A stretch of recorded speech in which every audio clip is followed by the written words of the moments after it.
Hi guys, video பிடிச்சிருந்தா லைக்கும் போட்டுருங்க. ஃபேங்கும் வெளியே வந்து ஏன்டா உங்களை எதுவும் நான் ஹெல்ப் பண்ண சொல்லி கேட்டேன்னா நல்லா போயிட்டு இருந்த பாதியில் ஏன்டா சாணியை கடிச்சு ஊத்துறீங்க, எப்போ எப்படி மூவ் பண்ணணும்னு எனக்கு தெரியும்னு கத்த. ஆமா ஆமா, அப்படியே ஒரு பெரிய லவ்வபிள் பாய்னு மனசுல நினைப்பு பாரு, என்ன கிளிக்கிறீங்கன்னு நானும் பாக்குறேன்னு சொல்ல. அப்ப இவளும் ஏன் இன்னும் ஹீரோட்ட வந்து ஒரு மெசேஜ் கூட வரலன்னு போனை தான் பார்த்துட்டு கிடக்கா. அப்ப இடத்துல இந்த ஃபேங் வேற முக்க போட்டுட்டு இருக்க, இவளும் கடமைக்கு ரிப்ளை பண்ணிட்டு இருக்கா. சேம் டைம்ல ஜிங்கும் டியாவும் சேர்ந்து டியா கிட்ட இருக்க காஸ்ட்லியான திங்ஸ் எல்லாம் ஸ்டால் போட்டு விற்க ஆரம்பிக்கிறாங்க. இங்க ஒரு கடை இருக்குன்னு கூட எவனும் பார்க்க மாட்டாங்க. என்ன ஜிங்கு ஒருத்தன் கூட சீண்ட மாட்டான்னு கேட்க, சரி விடு எல்லாம் நமக்கு ஒரு அனுபவம் தானே சமாதானப்படுத்த. அடுத்த நாள் ஃபேங்கும் அடுத்த கட்ட முயற்சியா ஹீரோயின் வீட்டில் இருக்க ரேடியோவை சரி பண்ணிட்டு ஹீரோயினை தான் பார்த்துட்டு கிடக்கான். இவளும் என்னாச்சு இந்த பைத்தியக்காரனுக்குன்னு பார்க்க அப்படியே நைட்டும் ஆகுது. அப்ப பேரிக்கா மண்டின்னு ஒய்ஃப் கிட்ட ஏன் இப்படி நைன்னு கத்திக்கிட்டே இருக்க, நான் ஒன்னும் குடிக்கலாம் இல்ல, கத்தாத, சீக்கிரம் நல்ல வேலைக்கு போயிருவேன்னு போனை கட் பண்ண. அப்ப அங்க ஜிங்கு டியாவையும் பார்த்துட்டு உங்களுக்கு இந்த நிலைமை வேணும் தானு அங்க இருக்க திங்ஸ் எல்லாம் தூக்கி போட. அப்ப ஜிங்கும் டென்ஷன் ஆகி அடிக்க ஆரம்பிக்க. அப்படியே அந்த பிரச்சனை போலீஸ் ஸ்டேஷன் வரையும் போயிடுது. அப்ப ஹீரோ வந்து எல்லா ப்ராசஸையும் முடிச்சுட்டு அவங்களை கூட்டிட்டு போறான். அப்ப இவனும் என்னடா பண்ணிட்டு இருக்கீங்க, ஸ்டால் போறதா என்னோட டெவலப்மெண்ட்டானு கத்த. அப்ப டியாவும் அவன் மேல தப்பு இல்லை, எல்லாம் ஏன் தப்பு தான், எங்க அம்மா என்னோட கார்டை பிளாக் பண்ணிட்டாங்க, நம்ம ஸ்டூடியோக்கு திங்ஸ் எல்லாம் வாங்கணும்ல, அதுக்கு பணம் வேணும்ல, அதுக்கு தான் இப்படி பண்ணணும்னு சொல்ல. இதை ஏன்ட்டு என்கிட்ட முன்னாடியே சொல்லல, சரி விடுங்க மணி விஷயத்த நான் பாத்துக்கிறேன், நீங்க வீட்டுக்கு போங்கன்னு அனுப்பி வைக்க. அப்ப இவனு வேற வழி இல்லாம ஹீரோயினி எக்ஸஸ் பண்ணி ஒரு பார்ட்டிக்கு வர சொல்லிருப்பான்ல, அங்கதான் போறான். அப்ப இவனை பார்த்துட்டு இவனும் வா நீ எங்க வரமாட்டியோன்னு நினைச்சுன்னு ஒவ்வொருத்தங்கள்ட்டையும் இன்ட்ரோ கொடுத்து ட்ரிங்க்ஸ் பண்ண. அவனும் எல்லார்கிட்டையும் கார்டு கொடுத்து கண்டிப்பா சப்போர்ட் பண்ணுங்கன்னு சரக்கடிக்க. இது மாதிரி எல்லார்கிட்டையும் இன்ட்ரோ கொடுத்துட்டு ஃபைனலா ஒரு லேடி கிட்ட கூட்டிட்டு போய் இவங்க பெரிய கை, இவங்க கிட்ட டிசைன் எல்லாம் காமின்னு கோத்து விட்டு போக இவனும் தயங்கி தான் ட்ரிங்க்ஸ் பண்றான்.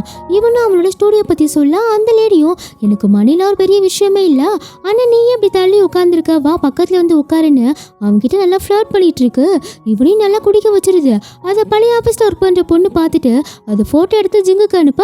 ஜிங்கும் இவனை பார்த்தாலே தெரியுது நல்லா ட்ரிங்க்ஸ் பண்ணியிருக்கான், ஏதோ தப்பா இருக்குன்னு இவனை ஹீரோனுக்கு ஃபோன் பண்ணி இது மாதிரி ஷென்யாங் நல்லா தண்ணி அடிச்சிருக்கான், ஏதோ பிரச்சனை இருக்கிற மாதிரி தெரியுது, உங்க எக்ஸ் ஹஸ்பண்ட் இன்வைட் பண்ணிருக்க பார்ட்டிக்கு தான் போயிருக்கான், ப்ளீஸ் அவனுக்கு ஹெல்ப் பண்ணுங்கன்னு கேட்க. இவனும் இதை கேட்ட ஜோருக்கு நேரம் அந்த பார்ட்டி நடக்கிற இடத்துக்கு தான் போறான். அப்ப இவனும் பார்த்துட்டு இங்க பாரு, அவன் பணத்துக்காக தான் பின்னாடி வரான்னு சொன்னேன்ல, நான் உனக்கு ஒரு டெஸ்ட் வச்சிருக்கேன் சொல்ல. இவளும் என்ன பண்ணீங்கன்னு கேட்க, இல்ல நான் ஒரு லேடி என்ட்ரோ கொடுத்துருக்கேன், அவன் கண்டிப்பா அவனை கூட்டிட்டு ரூம்குள்ள போவான், அப்போ உனக்கே அவனை பத்தி தெரிஞ்சிடும் சொல்ல. இவளும் அதெல்லாம் கண்டுக்காம ஷென்யாங்னு கத்திட்டே போறான். அப்ப அந்த லேடி அவனை கூட்டிட்டு போறதை இவளும் பாத்துறான். இவளும் கத்திட்டே போக அப்ப பக்கத்துல ஒரு குரல் கேக்குது, ஷென்யாங் இங்கதான் இருக்கான்னு. அப்ப இவன் வாமிட் பண்ணதை பார்த்துட்டு நீ எதுக்கு இங்க வந்தேன்னு கேட்க. அப்ப இவனும் நீ ஹீரோனி தானே, ஆமா நான் உன்னால எவ்வளவு சேடா இருக்கேன் தெரியுமான்னு அவ கையை பிடிச்சி தட்டி விட. இவளும் நான் என்ன பண்ணேன்னு கேட்க, உனக்கு தான் என் கூட வேலை பார்க்க விருப்பம் இல்லைன்னு உன் எக்ஸ் ஹஸ்பண்ட் கிட்ட சொல்லி என்கிட்ட சொல்லிருக்கீல்ல, அதை கேட்டது எனக்கு எவ்வளவு கஷ்டமா இருந்துச்சு தெரியுமா, நான் உன்னை எவ்வளவு மிஸ் பண்றேன் தெரியுமா, உன்னை எந்த அளவு லவ் பண்றேன்னு என்னால வார்த்தையால கூட சொல்ல முடியாது, ப்ளீஸ் என்னை விட்டு மட்டும் போயிடாதுன்னு ஹக் பண்ணிக்க. இவளுக்கும் என்ன சொல்றதுன்னே தெரியல. அப்ப இவனும் மறுபடியும் நீ ஹீரோனி தானே கேட்க, என்னடா சொன்னதே சொல்லிட்டு கிடக்க, நான் தாண்டா, அது சரி, ஆமா நீயே என்ன காப்பாத்த வந்த, அப்ப நான் அந்த லேடி என் பக்கத்துல பார்த்தது உனக்கு ஜெலஸ் ஆயிடுச்சுல.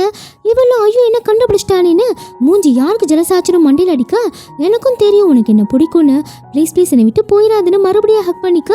இவளும் எப்படியும் அவனை கஷ்டப்பட்டு வீட்டுக்கு கூட்டிட்டு போயிட்டா. அவனுக்கு ஷூவெல்லாம் கழட்டி விட்டு போர்வையெல்லாம் போத்தி விட்டு அவன் பேக்ல இருந்து டிசைன்லாம் எடுத்து ஒர்க் பண்ணிட்டு இருக்கான். அப்ப விடிஞ்சதும் கியூவும் வெளியே வரா. அப்ப இவன் போறத பார்த்துட்டு யாரா இவன், அப்பனா அக்காவும் இவனும் சீனு மறுபடியும் உள்ள போயிடுறா. அப்ப இவனும் ஃப்ரெஷ் ஆனதுதான் நம்ம எங்க இருக்கோன்னே தெரியுது.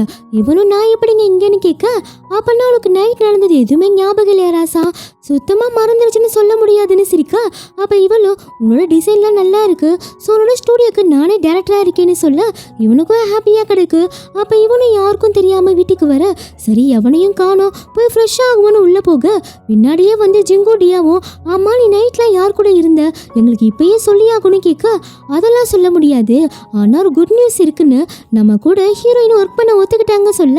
அப்ப ஜிங்கு அப்ப அதுக்கு தான் அவங்க கூட நைட்டு இருந்தியான்னு குதர்க்கமா கேட்க, டே ஜிங்கு பொம்பளை பிள்ளைய பக்கத்துல வச்சுட்டு என்னடா பேசிட்டு இருக்க, அதை விட நம்ம எல்லாம் சேர்ந்து ஒன்னா ஒர்க் ஸ்டார்ட் பண்ண போறோன்னு எல்லாம் குதிச்சுட்டு கிடக்க. நெக்ஸ்ட் சீன்ல கியூவும் நீங்க இப்படியே பாட்டு பாடிட்டு கிளாஸ் எடுத்துட்டு சமைச்சிட்டு கிடக்க போறீங்கன்னு நினைக்கிறேன், ஏன்னா எங்க அக்காவை இம்ப்ரெஸ் பண்ண நீங்க எதுவும் யோசிச்ச மாதிரியே தெரியலையே, எங்க வீட்டுல காலையில ஒரு பையனை பார்த்தேன், அது யாருன்னு வேற தெரியல, நீங்க வேற எப்படி கிடைக்கீங்கன்னு திட்ட. அப்ப ஃபேங்கும் நான் முழுசா காதல் மன்னனா மாறி இருக்குது உன் கண்ணுக்கு தெரிய மாட்டேது, நீ என்ன பண்ணு உங்க அக்காவோட ஷெடியூல்ல எனக்கு அனுப்பு, அதுக்கேத்த மாதிரி நான் அவளை ஃபாலோ பண்ணிக்கிறேன் சொல்ல. இவளும் இவளும் இப்பயாச்சும் இந்த ஆளுக்கு புத்தி வந்துச்சுன்னு சிரிக்கா. சேம் டைம்ல இவங்களும் ஒவ்வொரு கடைக்கா போய் கேமரா பிரிண்டர்லாம் என்ன ரேட்ல இருக்கு, எந்த கடையில கம்மியா இருக்குன்னு பார்க்க. ஆனா எல்லா கடையிலுமே ரொம்ப எக்ஸ்பென்சிவா தான் இருக்கு. அப்ப இவங்களும் என்னடா பண்றது, எல்லாமே இவ்வளோ காஸ்ட்லியா இருக்கு, இப்ப யாரும் வேலைக்கு கூட போகலையே, பணத்துக்கு இப்ப என்ன பண்ண போறோம்னு பேசிட்டு இருக்கா. அதை ஹீரோ அம்மாவும் கேட்டுட்டு நேரா அவங்க ஹஸ்பண்ட் கிட்ட போய் புள்ள ஏதோ கம்பெனி ஆரம்பிக்க போறான் போல, உங்ககிட்ட இருக்க பணத்தெல்லாம் கொடுங்கன்னு அவர் எங்கெங்க வச்சிருப்பாருன்னு எல்லா பணத்தையும் நோண்டி எடுக்க. இவரும் இந்த வீட்டில் எனக்கு ஒரு பிரைவசியே கிடையாதுன்னு கத்த. சரி சரி உங்க அக்கௌண்ட்ல எவ்வளவு பணம் வச்சிருக்கீங்க, எல்லாத்தையும் உங்க பிள்ளைக்கு மாத்தி விடுங்க சொல்ல. ராதிகை ஏன் இப்படி கிடக்க, அதான் எல்லாத்தையும் வலிச்சு எடுத்துட்டியே, இனிமே என்கிட்ட ஒன்னும் இல்லம்மா சொல்ல.